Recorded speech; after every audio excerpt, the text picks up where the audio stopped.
Yes, students. Next cause is a military cause.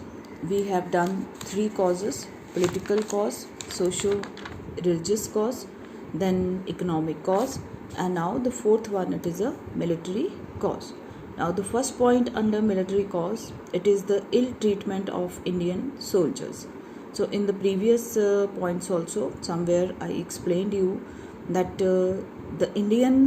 those who were employed for the British Army, they were treated very badly. They were poorly paid, ill fed, and badly housed. Means they were not given a proper facilities to live also. And they were asked not to wear any kind of caste or wear any kind of marks, beards, or turbans.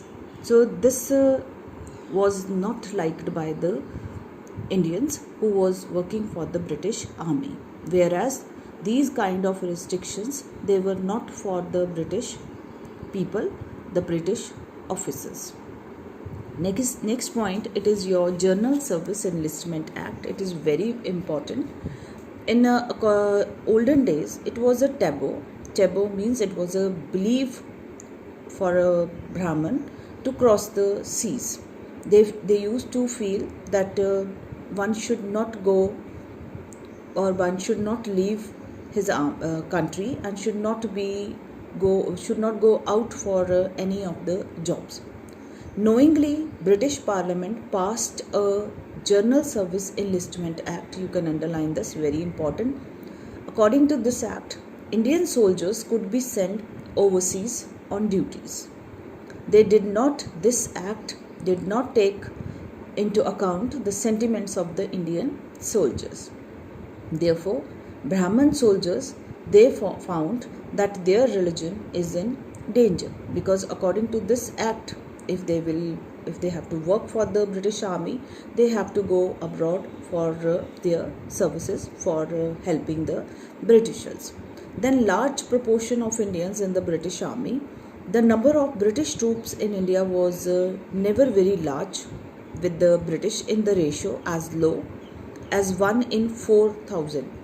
And Lord Dalhousie has recommended that more British soldiers should be recruited in the army rather than the Indian soldiers. So they don't want that Indians should be more in the British army.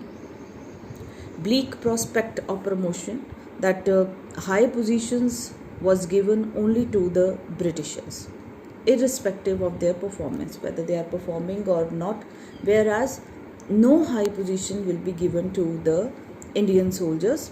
They will be given only the rank of Subedar, not beyond that. Derivation of the allowances.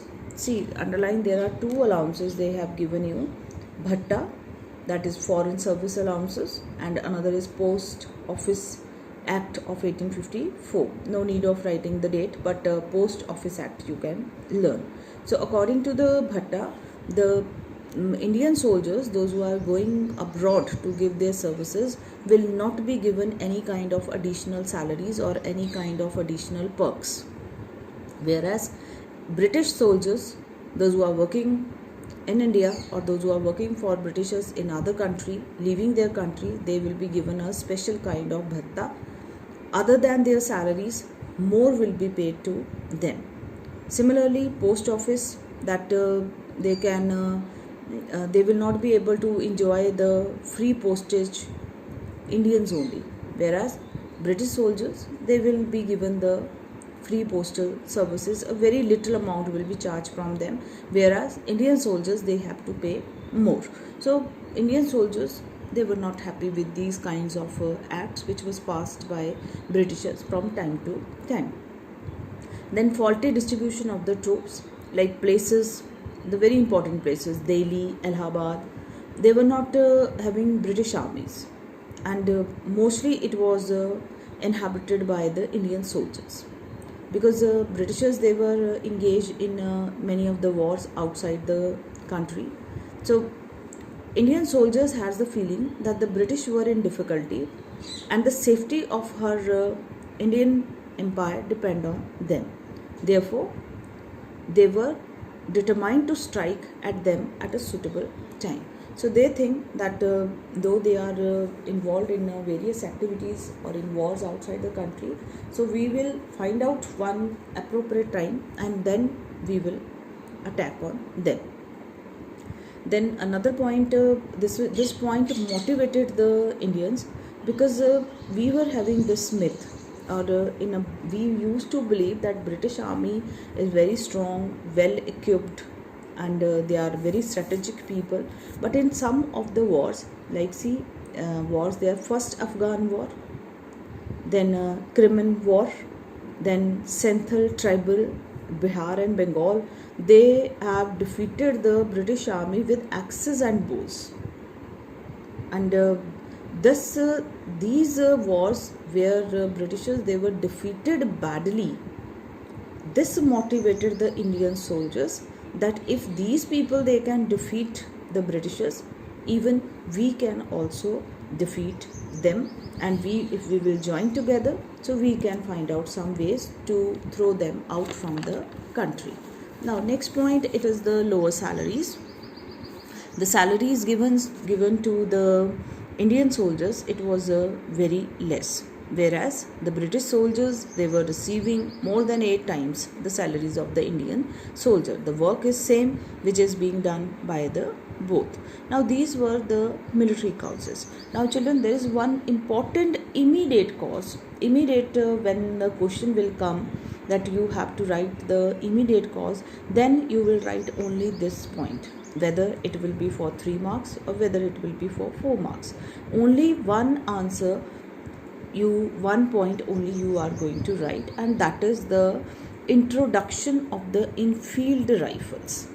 The British authorities, they replaced the old fashioned muskets with the new Enfield rifles, and the loading process was this, that these cartridges which are to be kept in these rifles, that will be bitten from the mouth, because there it was a greased paper, and that will be removed with the help of the teeth.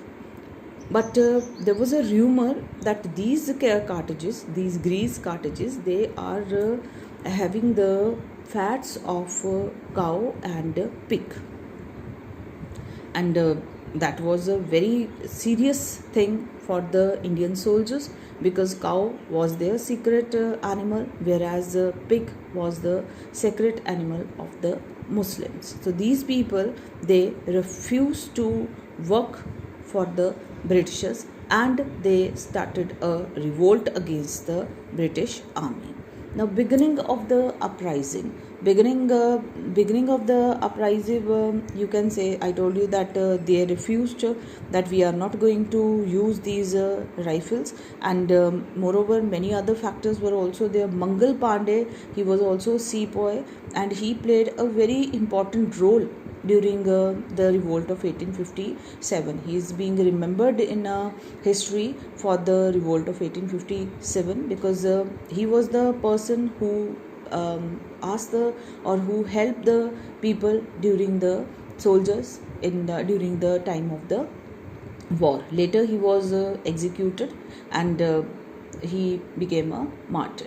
Now various events which took place. Some of the first event, it was a Meerut, then places of Delhi, then Lucknow, then Kanpur, then certain events in central India, Jhansi, Gwalior was there, and many other centers. So just go through these important places, read these important places. Now come to the next important topic, that is the consequences of the first war of independence.